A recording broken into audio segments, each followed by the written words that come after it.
posachedwa apa tikuonesani nkhani zimene zawerengedwa lero lino pa 4 February 2025 pa wireless yakanema ya Times. Ndipo owerenga nkhani zimenezi ndi Brian Panda. Takhalani pompo kuti musate chimene chachitika lero lino.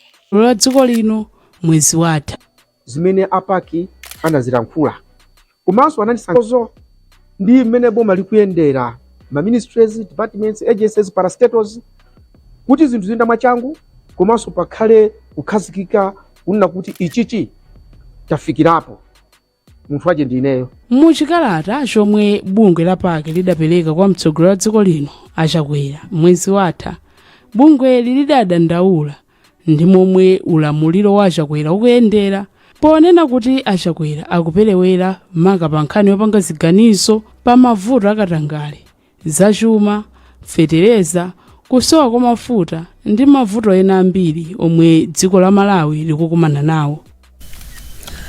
Pakadali pano mtsogoleri wa dziko lino Lazarus Chakwera wapempha atsogoleri a mipingo kuti apempherere dziko lino maka pomwe likhale ndi chisankho pa 16 September chaka chino.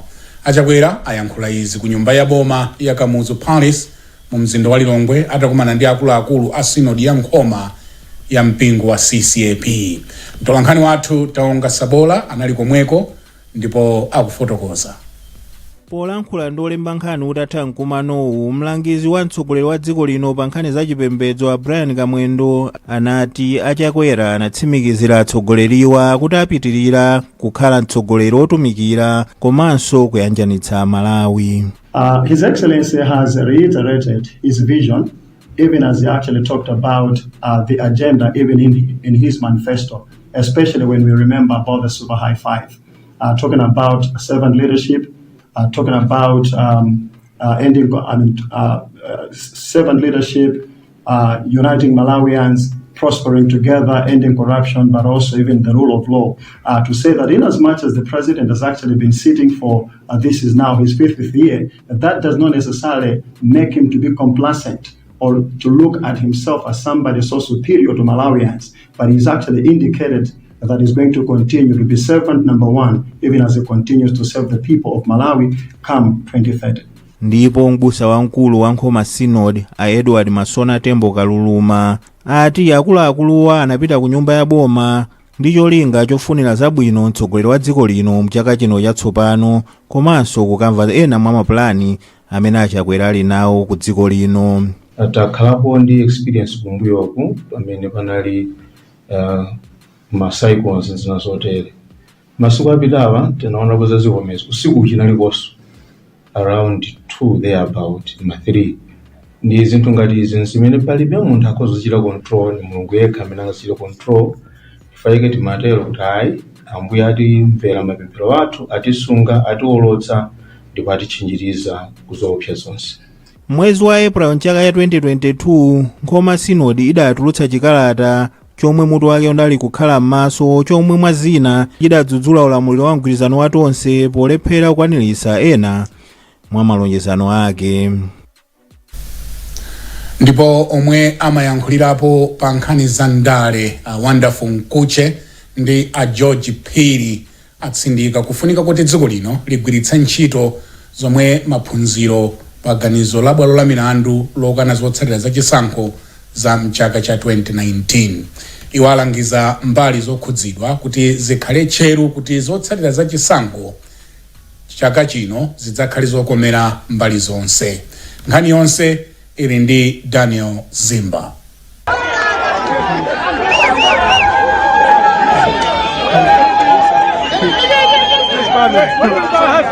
Zaka zinayi zatha tsopano kuchokera pamene bwalo la milandu la Constitutional linagamula kuti chisankho cha mtsogoleri wa dziko chimene chinachitika mchaka cha 2019 sichinayende bwino ndipo kuti chisankho china chichitikenso. Bwalo la milanduli linapereka chigamulochi pa 3 Februwale mchaka cha 2020. Chigamulochi chinadza zipani za Malawi Congress MCP ndi UTM zitadandaula kuti chisankhocho sichinayende bwino, ndipo pakadali pano anthu mdziko muno akuyembekezeka kuponya voti pa chisankho china mwezi wa Septemba chaka chino. Mmodzi mwa akatswiri pa ndale a George Phiri wati nthambi zonse zokhudzidwa ziphunzirepo kanthu pa zimene zinachitika mzaka za 2019 ndi 2020, koma Phiri ati akukayikira ngati atsogoleri ena a ndale anaphunzirapo kanthu pa zomwe zinachitikazo. Tiphunzirenso kunena kuti chisankho chochitika monga mwa malamulo chikachitika, amene asankhidwewo ayenera kuti ayendese dziko kolingana ndi chimene yeneyo yake dziko amayembekezera kapena kuti akuyembekezera. Nawo a Wonderful Mkhuche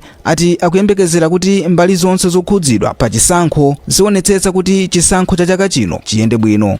Votanso kawiri kunakhala ngati kuti tabwerera mbuyo, tonse tikukumbukira chinambalala chomwe chinabwerapo chifukwa cha kusayendesa bwino chisankho. Ndikukhulupirira kuti panopa anzathu ama electoral commission ayendesa bwino zisankhozi kamodzi zonse nkuyenda bwino. Chisankho chachibwerezacho chinakomera mgwirizano wa zipani wa tonse, ndipo chipani cha Democratic Progressive DPP chinatuluka mboma. Shadrack Namalomba ndi mneneri wa chipani cha DPP. Ndikakuti amalawi tisamakhale ndikaduka lakuti ine nkalowepo pamalopo ndikafikepo ndine pamene wina akutumikira ali pa mpando. Chifukwa cha ndikuyankhula zimenezi mungati muonetsetse chigamulo chimene chija pali zingapo zolakwika zimene zidachitika mu chigamulo chimene chija, chimene ifenso timanena kuti chigamulo chimene chija sikinali chabwino konse. Mzika za dziko lino zikhala zikuponya voti mwezi wa Septemba chaka chino pa chisankho chimene zisankhe mtsogoleri wa dziko, aphungu a ku nyumba ya malamulo ndi makhansala.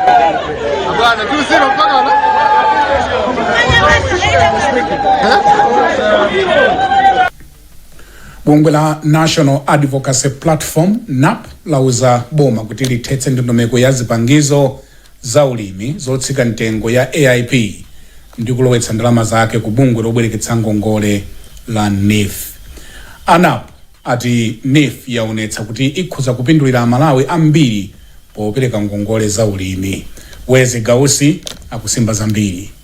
Poyankhula ndi Times, mmodzi mwa akuluakulu a bungwe la NAP a Robert Mkwezalamba ananena kuti kuyika ndalama zambiri kupita ku NIF kuthandizire kuti alimi mdziko muno azitha kutenga ngongole za ulimi komanso kupindula nazo. Iwo ananena kuti kudzera ku bungwe la NIF alimi akumatenga ngongole komanso ngongoleyo akumayibweza mu nthawi yake, zimene zithandizire dziko la Malawi kukhala ndi chakudya chokwanira.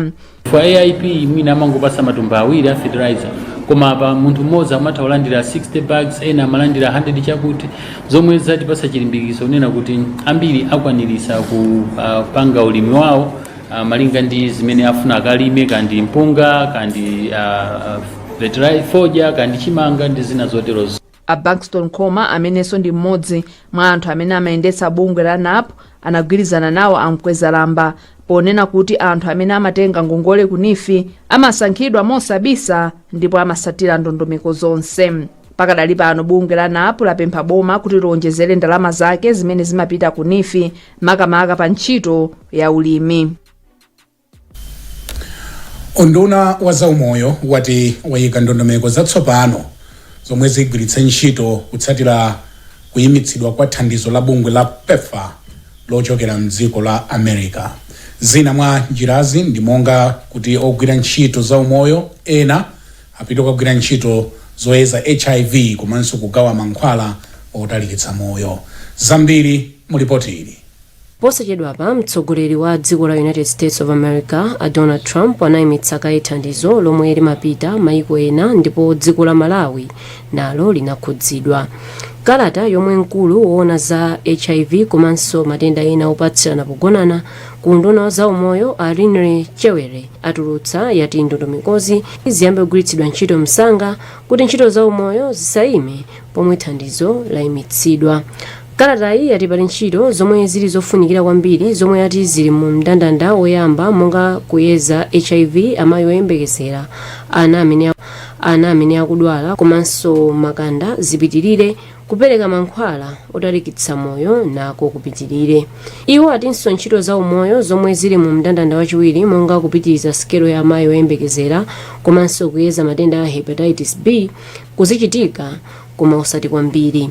kalatayi yatinso ntchito zina zomwe ati sizofunika kuyikapo chidwi kwenikweni monga kuona mmene chitetezo cha mthupi cha munthu yemwe akumwa mankhwala otalikitsa moyo chilili, komanso kusiya kupereka mankhwala omwe anthu amamwa asanapange zogonana a PrEP.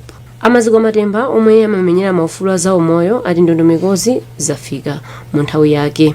pamene papakala amene kwa mnthawi yake chifukwa ithandiza kuti anthu odwala adziwe kuti chisazo chidakalipobe, komanso kugwira ntchito adziwe kuna kuti udindo umene ali nawo kuthandiza anthu mawu pa nthawi imeneyi pamene aku America akulingalinga kuti kodi akapitiza bwanji kuthandiza osathandiza maiko onkotukwa kumene ngati Malawi. thandizo la PEPFAR lathandiza kupulumutsa miyoyo yopitirira 25 miliyoni m'mayiko ambiri a mu Africa mzaka makumi awiri zapitazo. Maripoti akusonyeza kuti dziko la America limapereka ndalama zopitirira 6.5 billion US dollars m'mayiko aku Africa chaka chilichonse. Alimena afoja mboma la Dowa ndi ntchisi akudandaula ndi kusowa kwa ntchito za ulangizi kuchokera kwa alangizi akunduna wa zaulimi. Alimiwa anaizi pamene wachiwiri kwa nduna ya zaulimi a Benedicto Chambo amayendera minda ya alimi afoja maboma awiriwa. Kumeneku kudapita mtolankhani wathu Pemphero Malimba. Mmodzi wa alimi afoja ochokera mdera la mfumu yakuluka lumombo mwa ntchisi ya Patrick Jeremia anatalangiza aboma sawayendera m'minda yawo. A Jeremia anati izi zikupangitsa kuti alimi asamachite bwino pa ulimi wawo kamba kosowa uphungu woyenera wakalimidwe kafoja. Kumbali yake mmodzi wa alimiwa ochokera mdera la mfumu yakulu mponera mboma la Dowa a David Diamond anati alimi ambiri amachitika mwayi ndi alangizi azaulimi amene amachokera ku makampani amene asanalana nawo pangano. dziko likusintha nthawi ndi nthawi ndi alangizi aja amakhala kuti zosintha zija iwaja akuzidziwa ndi waja kamangokhala nazo ku ofesi kuja osamadzatigawana ife alimi ndi kuti zingochita ulimi wachimbulimbuli. Mawu ake wachiwiri kwa nduna yona zaulimi a Benedicto Chambo anati vutoli likubwera kamba kosowa kugwira ntchito limodzi pakati pa alangizi aboma komanso alangizi ochokera m'makampani afoja. Zikufunika ndithu kuti onse boma komanso ndi amene ma private sectors amene akulima fodia tiziyenda limodzi. Ndi ulangizi wanga kwambiri ukupita ku makampani amene akulimisa fodia kuti asanapite pa ground kokumana ndi alimi athu aziyenda ndi alangizi athu. Wogwirizira udindo wamkulu wa bungwe la Tobacco Commission Evans Chilumpha anataka kuyembekezera kuti dziko lino likolola fodia wolemera makilo apakati pa 140 million ndi 150 million chaka chino. Tikutha kuonanso kuti ndikuti mulingo umene ndiopambana ndimene napangira chaka chatha wa 133 million kgs ya foja chifukwa chokuti panopa talembetsako anthu ambiri amene aonesa chidwi kuti akufuna kulima chaka chino komanso alimi amene anapindula kulima umene chaka chatha naonjezeranso malo amene alima foja chaka chino. Chaka chatha dziko lino lidakolola foja wolemera makilo oposa 130 million zimene zidapangitsa kuti dziko lino lipeze ndalama zoposa 690 billion kwacha. Mukuonera nkhani mwatsatanetsatane madzulo ano kukufikani kuchokera kuno ku kanema wanu wa Times. Tili nkhani zina zambiri bwino lino. Popita nkhani zathu madzulo ano, sukulu ya ukachenjede ya Lilongwe University of Agriculture and Natural Resources Luana yati njira yoperekera maphunziro kwa amene ali kutali ndi sukuluyi ndiyothandiza kupereka mwayi kwa Amalawi ambiri amene kupeza kwa maphunziro nkofunikira makamaka pamwamba. Mmodzi mwa akuluakulu aku Luana a Precious Gawanani anena izi mu mzinda wa Lilongwe potsegulira ntchito yodziwitsa ophunzira atsopano oposa 800 za mmene maphunzirowa adziyendera. Agawanani akufotokoza zambiri kwa mtolankhani wathu Taufik Chipinga. Ndondomeko imene ikuthandiza kwambiri in terms of makamaka kupasa mwayi anthu onena kuti aphunzire nawo panjira apange akhale ndi mwayi okhala ndi maphunziro apamwamba. Muziwa inu kuti anthu ambiri amene amakhala poti ayena kupita ma university ma colleges amakhala ambiri kwa ma colleges alibe kuthekera, ma universities alibe kuthekera kutenga onse pamodzi. Koma njira iyi imathandizira chifukwa sakukhala pa pa campus po nthawi yonse amabwera paka nthawi pochepa kenaka notiza wathandiza kuphunzira podzera makompyuta komanso tili ndi ma centers amene amathandizira kuti azitha kupita kumene alili, and then paliso anthu ena ambona kuti akugwira ntchito sangathe kuchoka ndikusiya ntchito yawo ija ndikukamba sukulu kukhaliratu ngati mwana wa sukulu makhala mkalasi siku lizonse. Anthu amene wanso amayiona njira iyi kuti ndiyo wathandiza kwambiri. Bungwe la Wildlife and Environmental Society of Malawi WEZIM lati kampani zambiri mdziko muno zikumabzala mitengo kuti zidzingooneka kuti zikutengapo mbali osati kuti aisamalire mpaka ikule bwino. Ilo lati kampani zambiri sizibwerera kukaona mmene mitengoyi ikukulira, ndipo nthambi yoona za mitengo nayo si wafufuza kuti iwakumbutse zokasamalira mitengoyo. Zambiri mulipoti la Patience Lunda. Mawu ake ofalitsa nkhani zachilengedwe ku bungwe la WEZIM a Oswald Monongwe ananena izi pomwe kampani ya Old Mutual Malawi imadzala mitengo pa sukulu ya primary ya Mkanthira mu mzinda wa Mzuzu. Mawu awo a Monongwe anati izi zisiyike ndipo nthambi yoona za nkhalango ikuyenera kumalangiza makampaniwa zakufunika kotsatira ndondomeko yosamalira mitengo ya mdziko muno. Ifeyo ngati bungwe tikanakonda kunena kuti chisawawa mu nthawi imene tikuzala mitengo chichepe kuti anthu aliwonse amene akufuna kuzala mitengo kudera adzere mu ndondomeko zoyenerera mu nthambi za nkhalango alandire upangiri oyenerera. Kumbali yake ofalitsa nkhani ku nthambi yoona za nkhalango ku chigawo cha kumpoto a Kelvin Chisaka anavomereza zavutoli ndipo anati pano sakumangovomera makampani kuti azingodzala mitengo opanda mgwirizano ndi ofesi yawo kuti azisamalira mitengo yomwe adzala. Tikuonetsetsa pakadali panopa kuti wina aliyense amene akubwera organization ina iliyonse imene ikubwera kuzapempha malo kuti idzale mitengo kapena ipange zodzala mitengo tikumawaziratu kuti ayenera kuti avale zilimbe akadzala mitengo ichi ayenera kuti akhalenso ndi njira zina zapadera zoyang'anira mitengo imene adzala ichi. Ndipo mkulu woona za malonda ku kampani ya Old Mutual a Patience Chatsika anati ndi zoonadi kuti zoterezi zimachitika ndipo nchifukwa chake iwo anapanga mgwirizano ndi bungwe la WEZIM kuti mitengo yomwe yadzala izitetezedwa.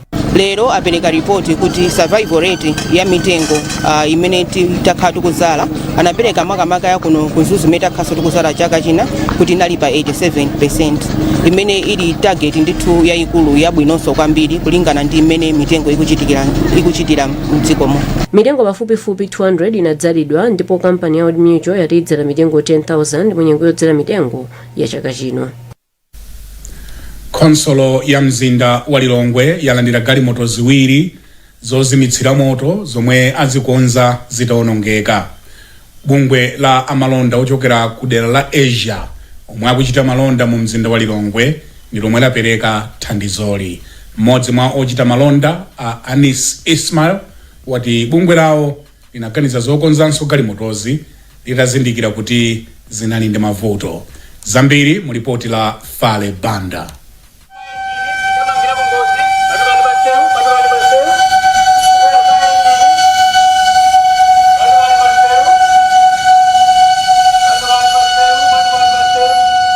Malingana ndi a Ismail, masiku apitawo kunachitika ngozi ya moto ku dera la Area 2 mu mzindawo, koma khonsolo ya Lilongwe idalephera kuthandizapo pa ngoziyi chifukwa chakuti inalibe galimoto zozimitsira moto. Nakhala pansi ndi leadership ya bungwe lathu kukhalanso pansi ndi Mr. Mwanza kuona kuti tithandizana motani kuti magalimoto ayende. Mr. Mwanza atithandiza kwambiri ndi information, mechanic athu anabwera kuzipanga assess and taikamo approximately 5 million kwacha and ziwiri zayamba kuyenda. Mfumu ya mzinda wa Lilongwe a Esther Sagawa athokoza amalondawa kamba kathandizoli. Ndi anaona kuti mafuta amene anaonongeka ndoti atithandizire kukonza ndicho chinga choti magalimoto azigwira ntchito. Mukudziwa imene zoti magalimoto amene akufunika kwambiri ndipo galimoto ina iyoti yokhazikika ku Katembo, ina ili pano pakati komanso ina imakhazikika ku Kaningo komweko. Malingana ndi a Ismail, gulu lawo likonzanso ina mwa galimotozo kuti zikhalepo zitatu tsopano.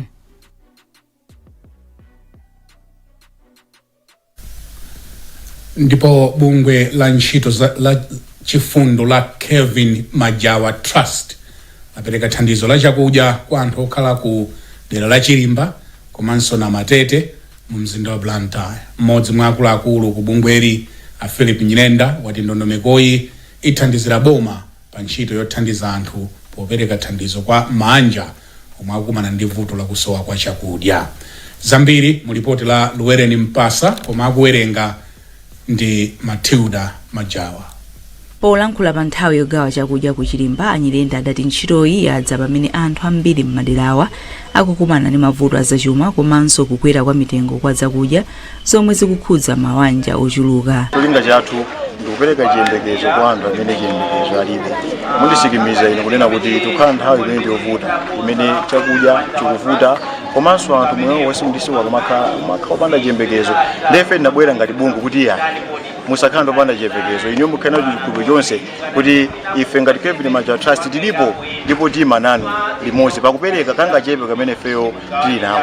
So far panopo tafikira anthu 100 plus titaona kuti 100 plus ndipo timayang'ana nali nthawi yoyenda ndithu dera lathu ngati nola Chilimba na Matete ndikuyendera anthu amene ndosowa, anthu amene chakudya ndichovutikiratu, chakudya akuchosowekera ndeti tinapeza anthu amene aja tikuona kuti tingachite motani pakena bwera nawo panopa anthu 100 plus kuwathandiza ndi thandizo limene tabweretsa panopa ndi anthu atapa saufa ndi services zimene zingathe kuwathandiza musiku la lero o musiku la mawa. Mmodzi mwa opindula Mayi Flora Juma ayamikira gululi chifukwa cha thandizoli. Chimwemwe changa ndichopambana kwambiri. Andipa saufa ni ndiwo kusenza kuti kunyumba kunalibe china chilichonse ndiye lero ana akadya atipulumusa a Kevin Majawa Trust atithandiza kwambiri amene atikwauza kuti tikulimbikisa kuti apitirize bungwe limene lili ali kutithandiza kwambiri aliyamba ndipo layamba ni mphamvu pano lipitirire. Pafupifupi mabanja 100 ku Chilimba adapindula ndi ntchitoyi. Ndi nkhani imene yochokera ku Kevin Majawa Trust tafikanso kumapeto kwa nkhani zathu mwatsatanetsatane madzulo ano koma tisadasiyane na insomitu yake. Bungwe la atsogoleri a mipingo la Public Affairs Committee lati sili kubwerera mbuyo pa mfundo yake yakuti zinthu mdziko muno sizikuyenda bwino. National Advocacy Platform yauza boma kuti lipititse ndalama za ndondomeko ya AIP ku bungwe la NIF. Ndipo unduna wa zaumoyo walengeza ndondomeko zatsopano potsatira kuyimitsidwa kwa thandizo la PEPFAR lochokera mdziko la America. Nkhani zathu mwatsatanetsatane mdzulo buno ndi zomwezi ndipo ndimakupatsirani nkhani izi nine Brian Banda malo mwa ife tonse kuno ku Times Headquarters ku Blantyre. Tikukufunirani usiku opambana and goodbye. Izodu zinali nkhani zimene zawerengedwa lero lino pa 4 February 2025.